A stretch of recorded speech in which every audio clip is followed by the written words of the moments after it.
So my dear students, हम अब third case देख रहे हैं जिसमें हमने एक ब्लॉक M2 को एक इंक्लाइन प्लेन जिसका इंक्लिनेशन थीटा है, जिसका इंक्लिनेशन कितना है, जिसका इंक्लिनेशन थीटा है, इसका इंक्लिनेशन यहाँ पर थीटा है, थीटा एंगल पर जो प्लेन है उसके ऊपर रखा हुआ है। यहाँ पर कंडीशन एज यूजुअल हम लेके चल रहे हैं, ये सरफेस स्मूथ सरफेस है। ठीक है, ध्यान रखना है हमको कि हम यहाँ पर अभी न्यूटन्स लॉ ऑफ मोशन का फर्स्ट केस देख रहे हैं जिसमें हम विदाउट फ्रिक्शन बात करेंगे, और अगर यहाँ पर फ्रिक्शन प्रेजेंट होगा तो उस टाइप के केसेस फिर से हम डिस्कस करने वाले हैं। ओके, तो आपको आगे के लेक्चर मिस बिल्कुल नहीं करना है क्योंकि हम वहाँ पर फ्रिक्शन का डिस्कशन भी करेंगे। ओके, तो यहाँ पर अगर हम मान के चलते हैं, ये कॉन्सेप्ट बड़े इंटरेस्टिंग है, आपको बिल्कुल ध्यान से समझना है। हम मान के चलते हैं कि ये M1 जो है वो वर्टिकल डाउनवर्ड मूव कर रहा है और M2 जो है वो अपवर्ड डायरेक्शन में अलोंग द प्लेन मूव कर रहा है। M2 डेफिनेटली अगर स्ट्रिंग उसको ऊपर खींच रही है तो अलोंग द प्लेन ही मूव करेगा और स्मूथ सरफेस है, कोई फ्रिक्शन यहाँ पर प्रेजेंट नहीं है। तो अब आप यहाँ पर FVD प्लॉट करो। पहले हम यहाँ पर फोर्स थोड़े से असाइन कर लेते हैं, M1G वर्टिकली डाउनवर्ड और टेंशन T वर्टिकली अपवर्ड। यहाँ पर M2 की अगर हम बात करेंगे, अब नया कॉन्सेप्ट एक पिक्चर में आ रहा है, M2 की अगर बात करेंगे तो टेंशन T तो अपवर्ड लगेगा, पर इसका जो ग्रेविटी है वो M2G वर्टिकली डाउनवर्ड लगेगा। ओके, अब इस M2G का एक component that is M2G sine theta, M2G sine theta vertically इस प्लेन के अलोंग डाउनवर्ड डायरेक्शन में लगेगा, जो टेंशन का अपोज करेगा, जो टेंशन का अपोज करेगा। तो यहाँ पर आप अब क्वेश्चन पूछ सकते हैं कि सर यहाँ पर आपने कैसे M2G साइन थीटा लिख दिया, क्योंकि यहाँ पर हमको एंगल का कॉन्सेप्ट यूज करना पड़ेगा, हमको इस M2G का एंगल फाइंड करना पड़ेगा इस इंक्लाइन प्लेन के साथ या फिर इसके नॉर्मल के साथ। ओके, तो यहाँ पर अगर हम एक नॉर्मल असाइन करें, जैसा हम यहाँ पर एक नॉर्मल असाइन कर सकते हैं, ये है नॉर्मल।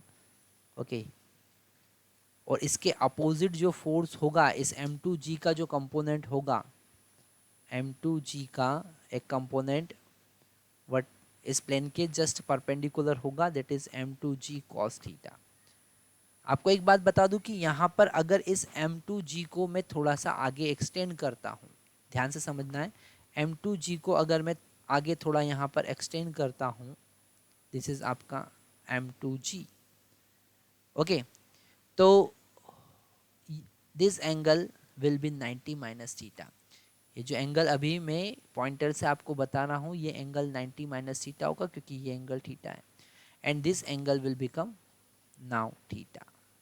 ओके, तो इस mg का इस नॉर्मल के साथ में एंगल है थीटा, M2 cos थीटा इसका परपेंडिकुलर कंपोनेंट होगा टू द प्लेन, और M2 sin थीटा इसका अलोंग द प्लेन कंपोनेंट होगा। आपको एक थंब रूल यहाँ पर बनाकर हमेशा चलना है कि नॉर्मल रिएक्शन हमेशा वर्टिकल के साथ में एंगल ऑफ इंक्लिनेशन के बराबर एंगल बनाती है। ओके, हमेशा ये बहुत ज़्यादा हेल्प करेगा। आप डायरेक्टली यहाँ पर कोई एंगल आपको मेजर नहीं करना है, कुछ भी आपको कैलकुलेशन, कोई ज्योमेट्री नहीं लगाना, डायरेक्टली आपको एक थंब रूल यूज़ करना है, normal reaction always make angle theta which is angle of inclination with vertical. Okay, ये पॉइंट एक बहुत इंपॉर्टेंट पॉइंट है जो आपको नोट कर लेना चाहिए। ठीक है, यहाँ पर हम ये पॉइंट नोट कर सकते हैं कि normal reaction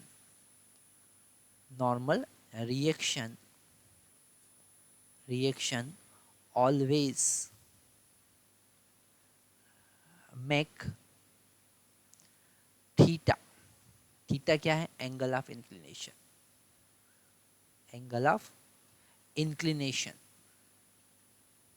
angle of inclination, okay, with vertical, with vertical. Okay, मेरे प्यारे बच्चों, जो कॉन्सेप्ट मैं आपको यहाँ पर बता रहा हूँ, अगर कॉन्सेप्ट आप अच्छे से समझते हैं तो definitely Newton's law of motion आपका सबसे स्ट्रॉन्ग चैप्टर होगा। ओके, तो यहाँ पर अगर हम M1 का FVD बनाते हैं, फिर से न्यूटन्स लॉ ऑफ मोशन में केवल एक ही कॉन्सेप्ट हमारी हेल्प करने वाला है, दैट इज FVD, और हम सबसे पहले बना रहे हैं FVD ऑफ M1। क्या बना रहे हैं, M1 का FVD। तो ये है हमारा m1 और इस m1 में वर्टिकल डाउनवर्ड m1g लग रहा है और वर्टिकल अपवर्ड टेंशन t लग रहा है, और मान लेते हैं कि ये a एक्सेलरेशन से डाउनवर्ड जा रहा है। तो हम इक्वेशन लिखेंगे m1g minus T is equal to m1a। क्या आपके माइंड में ये क्वेश्चन आया कि आपने t माइनस m1g क्यों नहीं लिखा? अगर ये क्वेश्चन आता है तो बिल्कुल गलत, बिल्कुल क्वेश्चन आ सकता है और इसका आंसर ये है कि m1g बड़ा होगा t से, ओके, क्योंकि ये वर्टिकल डाउनवर्ड मूव कर रहा है। इस टाइप के क्वेश्चन, इस टाइप के कॉन्सेप्ट हम प्रीवियस केसेस में भी देख चुके हैं। तो यहाँ पर हमने सबसे पहले m1 का एफवीडी बनाया और इसके लिए इक्वेशन लिखा और इस इक्वेशन को हम लिख देंगे इक्वेशन नंबर 1। अब हम m2 का एफवीडी बनाएंगे जो बड़ा इंटरेस्टिंग है, जो कि हम पहले ही बना चुके हैं, पर फिर भी एक बार हम अलग से एफवीडी प्लॉट करेंगे, एफवीडी ऑफ m2। m2 का एफवीडी हम जब प्लॉट करेंगे तो यहाँ पर हम कुछ डैश लगाकर इंक्लाइन प्लेन बना देंगे, है ना, ऐसा डैश लगा के हमने इंक्लाइन प्लेन बना दिया। और उस इंक्लाइन प्लेन पे, ताकि हमको रेफरेंस समझ में आ जाए, एक हम ब्लॉक रखेंगे जो कि हमारा m2 है। हमने ब्लॉक रखा m2, ओके। अब हम इस पे डिफरेंट फोर्सेस की बात करेंगे तो हमको पता है एक force that is vertically downward m2g लगने वाला है, ओके। यहाँ पर इस प्लेन के अलोंग टेंशन t लगने वाला है और वर्टिकल अपवर्ड डायरेक्शन में नॉर्मल रिएक्शन लगने वाला है, ओके। और ये तीनों फोर्स इसके सेंटर ऑफ मास से पास होंगे। कहाँ से पास होंगे? सेंटर ऑफ मास से पास होंगे। इस m2g को हम पहले ही दो पार्ट में डिवाइड कर चुके हैं, तो वापस से हम इसको दो पार्ट में डिवाइड कर लेंगे। एक कंपोनेंट होगा m2g cos थीटा, जो नॉर्मल रिएक्शन को बैलेंस करेगा। तो नॉर्मल रिएक्शन की अगर आप बात करते हैं तो वो होगा m2g cos थीटा। पर ये जो ब्लॉक है a एक्सेलरेशन से ऊपर जा रहा है, ठीक है, और यहां पर एक component m2g sine theta downward direction में होगा, जो साइन थीटा, जो टेंशन का अपोज करेगा। तो मेरे प्यारे बच्चों, अगर मैं लिखूं कि अगर मैं आपसे पूछता हूं कि t और m2g साइन थीटा इस प्लेन के अलोंग लग रहे हैं, दोनों में से बड़ा कौन है? तो आप कहेंगे t, क्योंकि ये अपवर्ड डायरेक्शन में मूव कर रहा है। तो आप लिखेंगे t minus m2g sine theta is equal to m2a. Both block will have same acceleration because they are connected by an inextensible massless string. दोनों का टेंशन सेम होगा और दोनों का डिस्प्लेसमेंट, दोनों पॉइंट पर टेंशन सेम होगा, दोनों का डिस्प्लेसमेंट सेम होगा, दोनों का एक्सेलरेशन सेम होगा, दोनों की वेलोसिटी भी सेम होगी, क्योंकि एक ही स्ट्रिंग से कनेक्टेड है। पर m2 जो है वो प्लेन के अलोंग मूव करेगा और m1 जो है वर्टिकल डाउनवर्ड मूव करेगा। अभी हम ऐसा कंसिडर करके चल रहे हैं कि m1 मूविंग वर्टिकली डाउनवर्ड, पर हम वहां पर कंडीशन भी फाइंड करेंगे कि क्या कंडीशन होना चाहिए कि m1 वर्टिकल डाउनवर्ड मूव करे और m2 अपवर्ड मूव करे अलोंग द प्लेन। पर कंडीशन अपोजिट भी हम चेक करेंगे और एक कंडीशन ये भी चेक करेंगे कि system remain in rest condition. तो सारी कंडीशन हम देखने वाले हैं, लेक्चर को बिल्कुल भी मिस नहीं करना है। हम थोड़ा सा स्पीड बढ़ा देते हैं यहाँ पर। अब इसको हम इक्वेशन नंबर 2 लिखते हैं। अगर आपने ये दो इक्वेशन लिख लिया है, अगर आप ये एफवीडी से इक्वेशन लिख पाए हैं, तो फिर आगे अब कुछ कैलकुलेशन नहीं बचता है। अगर हम इन दोनों इक्वेशन को सॉल्व करें तो हम यहाँ पर लिखते हैं फ्रॉम इक्वेशन 1 and 2, भैया m1g minus t equal to m1a and t minus m2g sine theta is equal to m2a.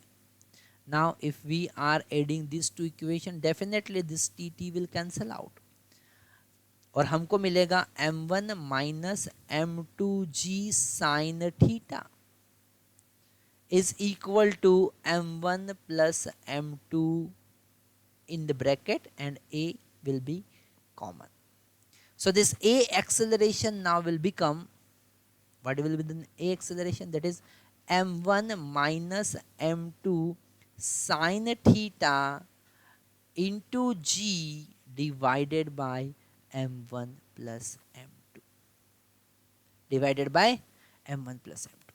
तो एक्सेलरेशन आ गया, ये एक्सेलरेशन आ गया।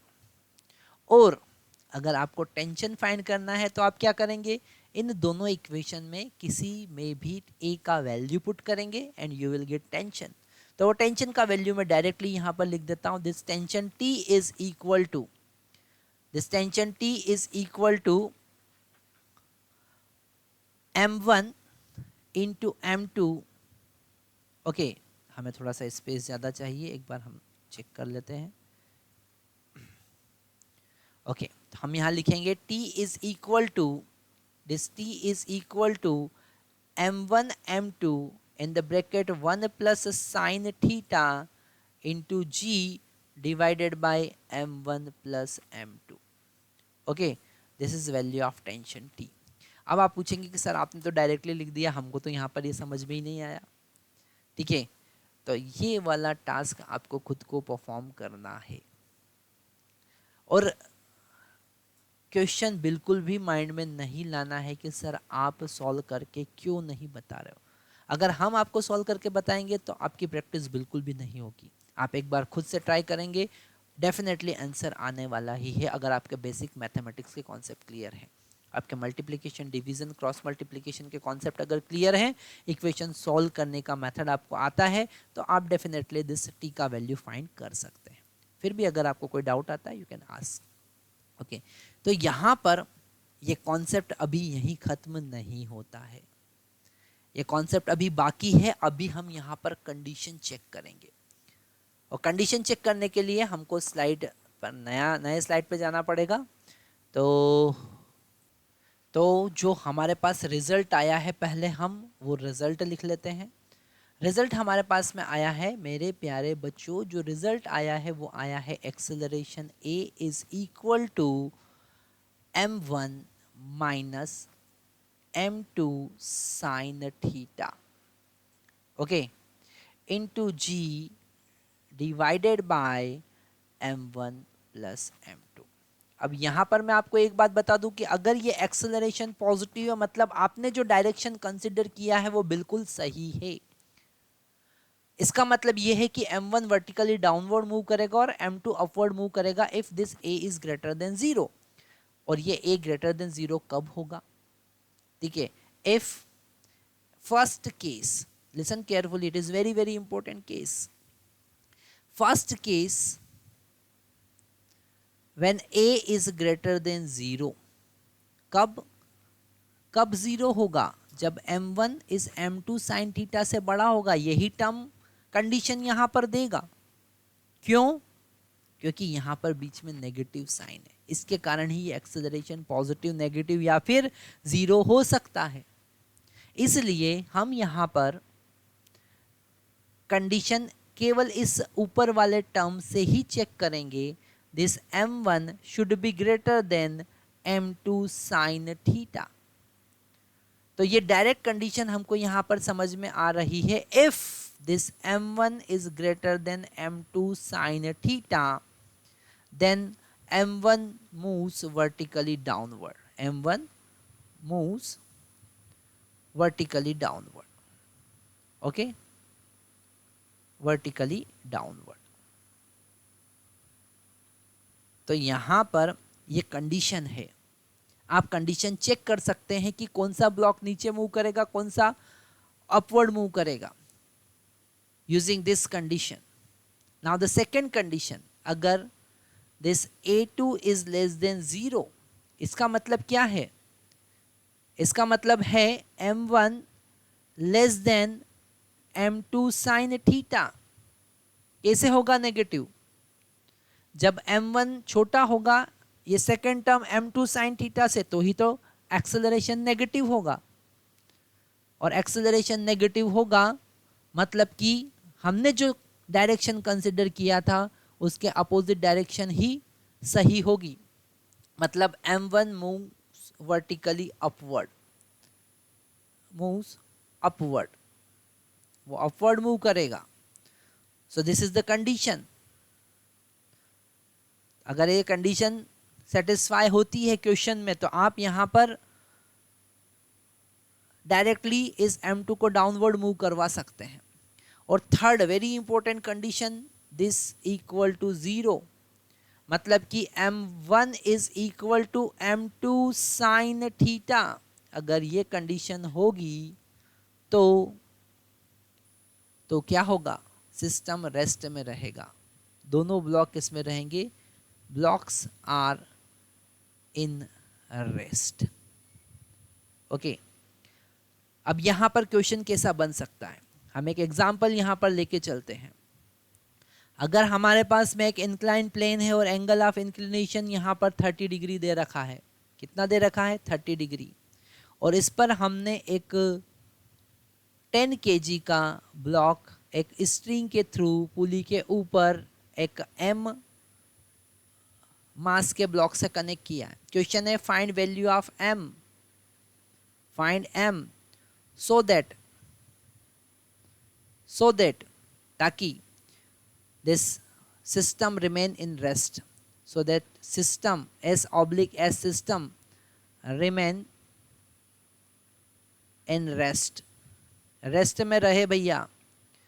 तो रेस्ट में रहने की क्या कंडीशन है, this m should be equal to 10 sin 30 degree, and what is value of sin 30 degree, that is equal to 1/2, so m is equal to 5 kg। तो यहां से हम डायरेक्टली क्वेश्चन सॉल्व कर सकते हैं अगर आप छोटे छोटे कॉन्सेप्ट याद रख सकते हैं तो हमने यहाँ पर कंडीशन देखी, आपको एक फार्मूला और खुद को डिराइव करना है, दैट इज टेंशन, जो हम अभी बात कर चुके हैं। टेंशन का फार्मूला यहाँ पर आएगा m1 m2 into 1 plus sine theta divided by m1 plus m2 into g. ये टेंशन का फार्मूला आपको खुद को डिराइव करना है। And if you will have any kind of problem, any kind of doubt, just comment me. We are definitely give you another video to explain to find out this t, that is equal to m1 m2 in the bracket 1 plus sin theta into g divided by m1 plus m2। और आज के लिए इतना ही। Thank you very much.